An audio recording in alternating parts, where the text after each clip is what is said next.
Salut tout le monde, on se retrouve aujourd'hui pour une nouvelle vidéo suivi lecture.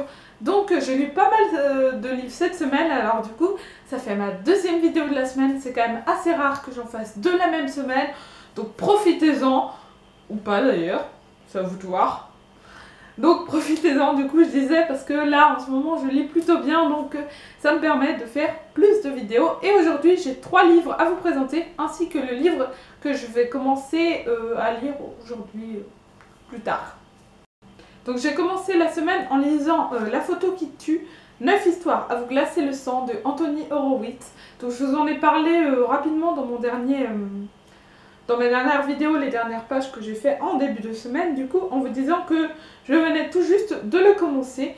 Donc je l'ai terminé. Ce sont des nouvelles d'Anthony Horowitz, qui est un auteur qui écrit pour les enfants, pour les ados, mais ces livres vraiment sont totalement flippants. Enfin, j'avais lu quelques nouvelles de lui, ainsi qu'une histoire qui s'appelle L'île du crâne, quand j'étais au collège, que je vous recommande vraiment, soit dit en passant.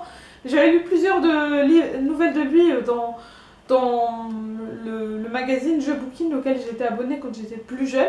Et vraiment, mais j'avais totalement flippé. C'était vraiment incroyablement flippant. Je devais avoir 15-16 ans à l'époque et vraiment j'avais eu super peur. Et là, encore une fois, Anthony Horowitz a réussi à me faire peur.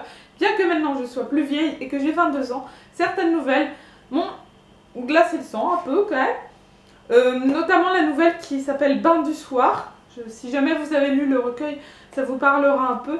Donc en fait c'est une jeune fille qui vit avec ses parents, qui achètent plein de vieux trucs, et ils ont acheté une vieille baignoire qu'ils vont installer. Et en fait, elle ne peut pas rentrer dans cette baignoire. Elle y voit des choses, elle y voit des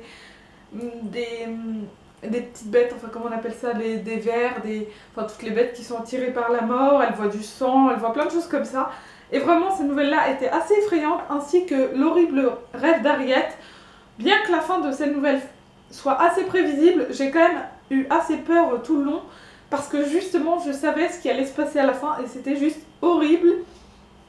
Mais voilà, ces deux nouvelles sont à peu près mes préférées, bien que la seconde était quand même trop prévisible. Pour avoir un peu plus d'avis sur les différentes nouvelles, je vous invite à lire la chronique que j'ai écrite sur mon blog, donc je vous dirige en barre d'infos pour en savoir un petit peu plus. En tout cas, globalement, c'est un livre que j'ai bien aimé. Certaines nouvelles sont pas folichonnes, d'autres sont vraiment plutôt bien écrites, plutôt bien construites et plutôt flippantes. Donc globalement, c'est un livre que j'ai aimé et surtout un auteur que je vous recommande, que vous soyez petit ou grand. Franchement, si vous avez envie de vous faire un peu peur, Anthony Horowitz, il peut y arriver. Moi, je suis quelqu'un qui lit quand même souvent Stephen King et j'arrive à avoir peur avec ça. C'est pas normal. Donc voilà. Donc du coup, c'est plutôt cool et franchement, voilà, je vous le recommande. Alors ensuite, j'ai lu un livre que j'ai gagné grâce à la dernière masse critique Babelio. Il s'agit de Tour de garde d'Antoine Piazza aux éditions du Rouergue. Donc, comme je l'ai précisé sur ma chronique écrite, je remercie Babelio et les éditions du Rouergue pour m'avoir envoyé ce livre. Donc c'est la première fois que je lisais Antoine Piazza. Peut-être que ça aurait été plus intéressant de le découvrir dans autre chose, parce qu'ici, il s'agit d'un récit, d'un moment de sa vie. En fait, il y a quelques années, c'était en 2010, oui, au printemps 2010, sa femme a été victime d'un grave traumatisme crânien suite à un accident, suite à une chute en fait. Et donc elle s'est retrouvée plongée dans le coma pendant quelques temps. Et en fait, Antoine Piazza nous raconte cette histoire dans ce livre. Mais en fait, il n'est pas là en train de pleurer, en train de dire « Oh ma femme !» C'est pas du tout ça, non, c'est vraiment pas du tout l'esprit du livre. En fait, Antoine Piazza nous raconte les rencontres qu'il a fait lorsque sa femme était dans le coma. C'est-à-dire le personnel infirmier, les patients, les malades, les autres malades, leurs familles, etc. Il nous parle de ces gens-là, il nous raconte un peu certaines petites anecdotes par rapport à ces gens-là. Et du coup, c'est vraiment plutôt sympa parce qu'on est vraiment plongé au cœur de l'univers d'un hôpital et de familles qui se retrouvent avec un proche qui est dans le coma. Donc des moments plutôt difficiles à vivre. Mais c'est pas du tout quelque chose de larmoyant, Bien au contraire, donc c'est ça que j'ai bien aimé, C'était une vision plutôt intéressante de la chose, je trouve. Après, c'est un livre très très court qui se lit vraiment très vite et les chapitres sont très courts aussi. Enfin, là, par exemple, nous avons le chapitre 38 et qui fait 3 pages. Voilà. Donc, c'est à peu près 2, 3, 4 pages pour chaque chapitre et à chaque fois, on a une histoire différente, une anecdote différente, une personne différente. Donc voilà, du coup, on rencontre beaucoup de personnes dans ce livre et c'était vraiment une rencontre très intéressante en ce qui me concerne.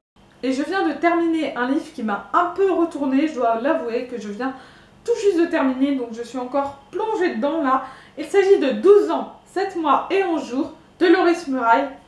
Donc c'est un livre, un thriller jeunesse, que franchement je m'attendais pas du tout à aimer autant que ça. Je m'attendais à quelque chose qui fera un peu peur, c'est pas forcément le cas, mais à un thriller quoi pour les ados. Et en fait c'est très très différent de ce à quoi je m'attendais. Il y a, comment dire, une espèce de huis clos en pleine nature, un peu à la Socon Island, bien que les événements qui s'y passent soient très très très différents de Socon Island, hein, bien sûr. Mais voilà, il y a un peu ce huis clos en pleine nature. En fait, c'est Walden, un jeune garçon de 12 ans, qui va se retrouver tout seul dans une cabane en pleine forêt, dans le Maine, oui voilà. Qui va se retrouver en pleine forêt tout seul, son père va l'abandonner. Et il va le laisser avec quelques provisions, quelques trucs pour vivre. Et les livres de Taureau. Et voilà, il va le laisser avec tout ça, avec une carabine, ses livres et puis 2-3 provisions. Et donc le jour où il le dépose, le jour où Walden commence son apprentissage, parce qu'en fait il doit apprendre à être un homme selon son père. Et donc le jour où il commence son apprentissage, il a 12 ans. 7 mois, 3 jours. Et donc il sait qu'il va se passer quelque chose lorsqu'il aura 12 ans, 7 mois, 11 jours, mais il ne sait pas du tout quoi, et nous non plus. Donc le titre m'interpellait vraiment, je me disais, pourquoi ça alors que lorsqu'il commence son apprentissage, il n'a pas 12 ans, 7 mois, 11 jours, il en a 12 ans, 7 mois, 3 jours. Donc voilà, c'était la question que je me posais pendant une bonne partie du roman, et en fait, au bout d'un moment, on comprend. Parce que la première partie, on suit donc Walden qui se retrouve perdu tout seul dans la forêt. On le suit, on voit que c'est un garçon un peu trouillard, un peu gauche, pas franchement sportif, etc. Pas franchement prêt à vivre une expérience comme celle-là. Donc qui a un peu la trouille au début et qui au fur et à mesure va prendre sur lui et va réussir à s'en sortir et plutôt bien. Et donc ensuite dans la seconde partie que j'ai trouvé beaucoup plus intéressante et beaucoup... qui dévoilait tout au fur et à mesure. On parle de Jack, son père, qui l'a abandonné du coup. Et on commence à savoir pourquoi il a fait ça et pourquoi ce titre et pourquoi toute cette mise en scène et pourquoi, voilà. Les questions qu'on se pose, on les comprend au fur et à mesure de la lecture. Et donc franchement c'était plutôt bien fait parce que je ne savais... Enfin vraiment quand j'ai commencé je ne m'attendais pas du tout à ça, je m'attendais à toute autre chose. J'ai pas envie de vous dire quoi pour pas vous dévoiler, pour que vous, si vous le lisez, vous ne vous y attendiez pas du tout non plus. Mais vraiment je m'attendais à toute autre chose et j'étais très très surprise par la tournure des choses tout simplement. Je ne m'attendais vraiment pas à cet objectif que le père visait, je ne comprenais juste pas ce qu'il faisait. Et en fait, au fur et à mesure, ça devient un petit peu plus clair.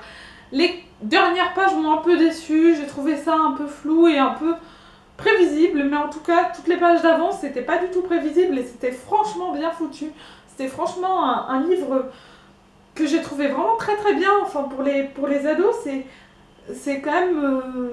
Waouh. Enfin voilà, moi j'ai beaucoup aimé et pour les gens qui n'ont pas encore découvert des livres claques, enfin des livres qui foutent des claques comme Socon Island par exemple, je pense à ça parce que les deux quelques points communs. Et bien c'est vraiment génial de lire ce genre de livre qui fout quand même un peu une claque parce qu'on s'y attend vraiment pas, parce que c'est vraiment surprenant, c'est vraiment étonnant. Et donc bon bah voilà, j'ai adoré, il y a un peu de nature writing, vous savez que j'aime beaucoup ça. Je suis quand même quelqu'un qui lit énormément de Gallmeister. Donc voilà, du coup j'étais ravie de retrouver un peu le huis clos en pleine nature qu'il y avait dans Socon Island, qui est quand même un de mes livres préférés au monde. Rappelons-le, hein. Et donc voilà, vraiment, chapeau l'artiste, c'est vraiment un très très bon livre que Pocket Jeunesse a sorti là. Et c'est vraiment bien. Et puis, du coup, je vous présente la lecture que je pense commencer tout à l'heure. Je n'en suis pas tout à fait sûre.